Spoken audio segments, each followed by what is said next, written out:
하나님의 진리와 사랑을 전하는 하진나입니다. 10만 원 있어야 되는데 어떡하지? 엄마가 10만 원을 딱 주는 거예요. 야, 좋은데요? 근데 이 엄마는 우리 딸 용돈 필요해 100만 원 딱 주는 거예요. 더 좋겠네요.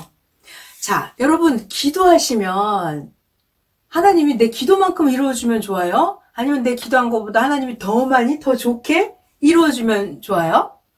당연히 더 많이 이루어주시면 좋다고요? 하나님께 여쭤보겠습니다.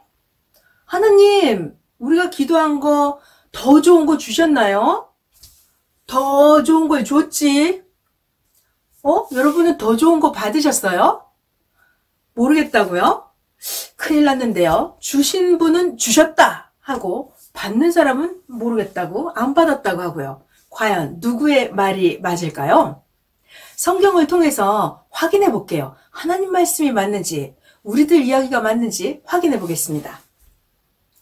누가복음 2장에 보면 예수님 어린 시절 이야기가 나와요. 예수님이 12살이었어요. 초등학교 5학년 정도 되는 나이였는데 이때가 6월절 큰 명절이 있었습니다. 그래서 이스라엘 사람들이 전부 다 민족의 대이동이 있었죠. 예루살렘을 향해서 가고 있었습니다. 역시 예수님도 엄마 마리아 손을 잡고 아버지 요셉의 손을 잡고 예루살렘을 향해서 갔습니다. 자, 예루살렘에서 6월절 행사를 잘 마치고 또다시 온 민족의 대이동이 시작됩니다. 고향으로 가는데 하루쯤 가다 보니까 예수가 없어진 거예요. 엄마 마리아는 막 찾았죠. 우리 예수 못 봤어요. 예수 어디 갔지? 없었습니다. 하는 수 없이 예루살렘 쪽을 향해서 다시 거슬러 가봤어요. 찾다 사흘이나 걸렸는데 드디어 예수를 발견했습니다. 이 어린 예수가 어디에 있었냐면 성전 안에서 종교 지도자들, 신학 박사님, 그리고 제사장들과 함께 토론을 벌이고 있었습니다. 예수님이 물어보기도 하고 답변도 하고 서로 간에 이들이 신학 박사님과 제사장들이 어린 예수의 답변에 굉장히 놀라워하고 있었습니다. 아니, 어디서 저런 지혜가, 저런 놀라운 답변이 나올까? 이런 상황에 드디어 마리아가 예수를 발견한 거예요. 예수야, 너 지금 여기서 뭐하고 있니? 아버지가 얼마나 걱정하고 찾아다녔다고. 빨리 집에 가자. 엄마, 왜 저를 찾았어요? 제가 아버지 집에 있어야 되는 걸 엄마 알지 못하나요? 아니, 얘가 지금 무슨 소리 하는 거야? 빨리 집에 가자니까. 이렇게 예수님은 엄마를 따라서 집에 갑니다. 고향에 가서 예수님은 잘 성장하셨죠. 성경에 보면은 예수님이 키가 자라가는 것처럼 지혜도 성장하였더라. 하나님 보시기에 아름답게 성장하였더라. 이렇게 기록이 되었습니다. 자, 이제 30살이 돼서 예수님 복음을 전하기 시작하셨어요. 역시나 고향 동네 작은 마을에 가서도 복음을 전하셨죠.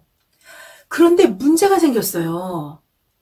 복음을 전하면 전할수록 어렸을 때 예수를 봤던 그 동네 사람들이 예수를 보면서 좀 이상한데?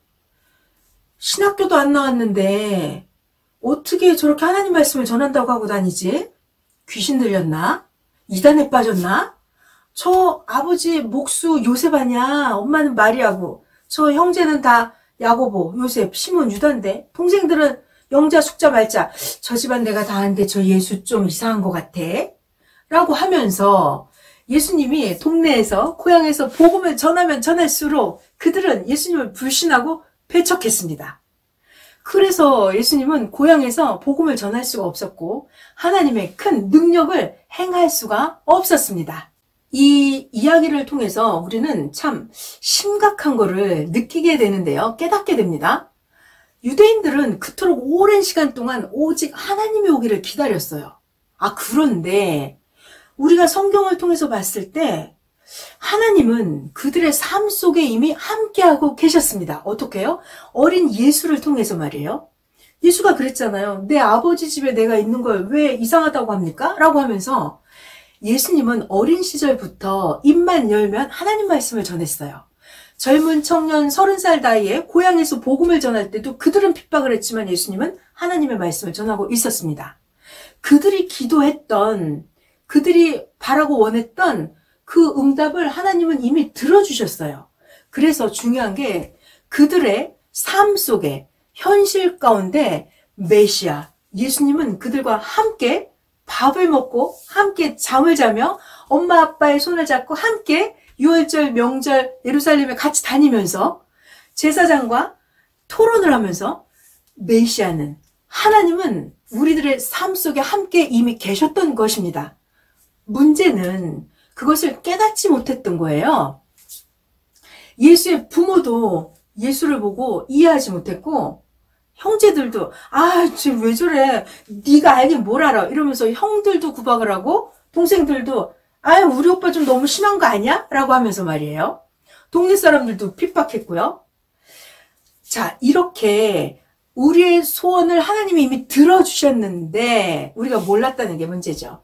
자, 그래서 여러분들이 기도하신 게 있다면 하나님은 이미 주셨어요. 주셨다고 성경에 나와 있습니다.